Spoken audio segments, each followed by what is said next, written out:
હવે એવું પૂછશે કે આયનો આપ્યા હશે, એટલે આયનો આપ્યા હશે એની ઇલેક્ટ્રોન રચના આપણને બતાવો એવું પૂછશે. તો પહેલાં તો ક્રોમિયમ છે, પીએમ છે, કોપર છે, સીઈ છે, બરાબર. એમ આ લખવાની જરૂર નહીં, પણ યાદ રહે તો લખી દેવાનું, તો માર્ક્સ થોડા સારા મળે. તો હવે આમાં તો ખાલી યાદ રાખવાની ટ્રીક કરવાની.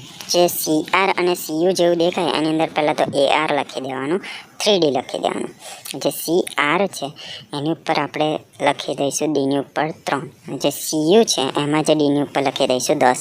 આવી રીતે યાદ રાખવાનું. પછી જે PM અને CE છે એમાં આપણે લખી દઈશું XC. આ CEમાં ખાલી XC એકલું જ આવશે.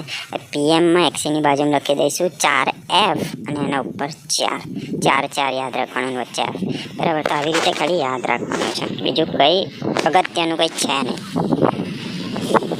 જે સંક્રાંતિ ધાતુ વચ્ચે ઉદ્દીપક તરીકે વર્તી શકે છે, કારણ કે આ ધાતુની ઓક્સિડેશન અવસ્થાઓ ચલાયમાન છે. હવે આયોડાઇડ અને પરસ્પેક આયનો વચ્ચે રાસાયણિક પ્રક્રિયા Fe3 છે એ કેવી રીતે ઉદ્દીપન કરે છે, એટલે કે Fe3 કેવી રીતે બને છે. એના માટે ખાલી આટલું જ લખવાનું છે ને આપણને મળશે 2 માર્ક્સ.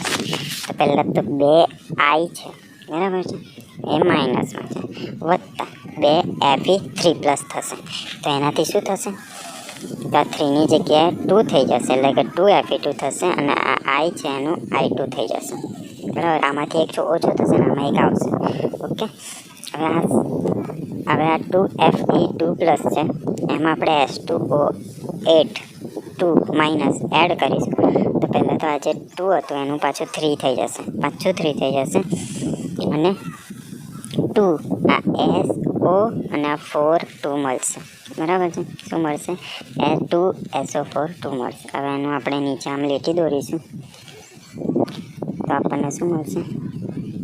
તો પહેલાં તો આ બેમાંથી આપણે 2i માઇનસ જ લખીશું. પછી આ બેમાંથી આપણે નીચેનું, આમાંથી આપણે ઉપરનું લખ્યું, આમાંથી આપણે નીચેનું લખ્યું, તો H2O8 2 માઇનસ. પછી આગળ પ્રક્રિયા થશે કઈ Fe3ની. તો જે આ જે છે આ બાજુની સાઈડ, આ પ્લસમાંથી આ બાજુની સાઈડનું છે I2 એ પહેલાં લખીશું, આ નીચેનું છે પછી લખીશું. બસ આટલું યાદ રાખવાનું છે ને આવી રીતે આપણે ખાલી સમીકરણ લખવાના છે. હવે પૂછ્યું હશે કે કયા આયને જલીય દ્રાવણમાં રંગ આપશે. યાદ રાખી લેવાનું કે Ti3+ ને V3+. નીચે અલગ અલગ આયનો આપ્યા છે, એમાંથી આપણે લખવાનું કે કયા રંગ આપશે. તો આ બે યાદ રાખવાનું, બેઠા 2 માર્ક્સ મળી જશે, આટલા લખવાનું. ઓકે. તો આમાં આપણે ખાલી યાદ રાખવાના છે ને આવી રીતે આપણે બધું સોલ્વ કરવાનું છે, લખવાનું છે.